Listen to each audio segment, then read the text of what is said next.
Welcome back to another episode of OzCanyons Beyond the Guidebook.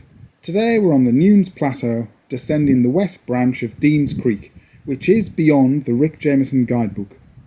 Rick did include a grid reference in his guidebook for Upper Deans Creek, a short section of canyon in the upper reaches of the eastern branch, quality 1 out of 10, but the western branch is higher quality.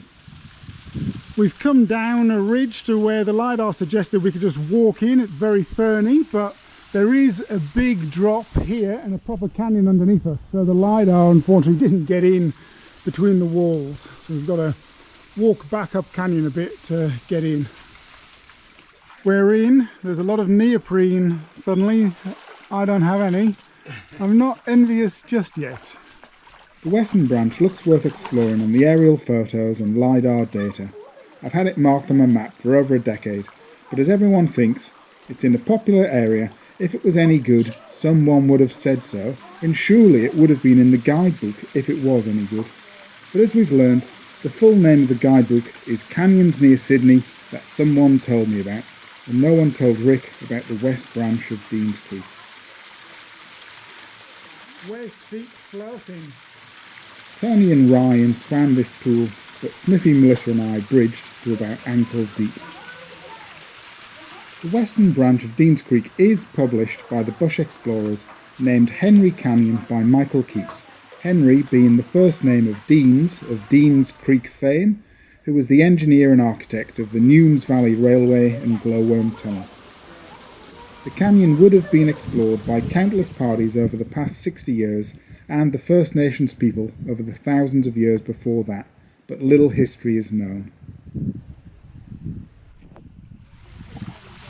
There's a nice interesting runnel here. You should take a 20-metre rope just in case for the 2 or 3 short drops. We downclimbed each one, not difficult, just slippery.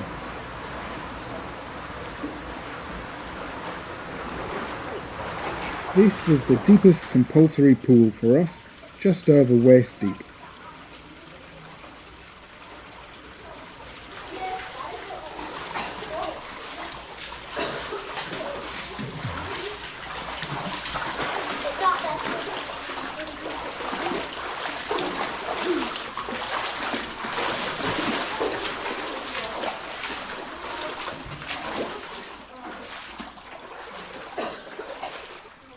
After a couple of 100 metres, the constriction eases and evolves into a lovely sandy creek beneath Coachwood Forest. Beautiful creek. To exit, the 2 western tributaries lead out to the old coach road. Been up and down both of them before. It's then back to camp to rate the canyon quality at the corroboree. We've got 4, 4, 5, 4, 4. Quite a consensus. Yeah. 4.2. Henry Canyon is 4 out of 10 on the Brennan scale. It's suited to a summer trip or the shoulder season, with a few short pools that some canyoners may swim. It's a nice, worthwhile objective for a short day beyond the guidebook.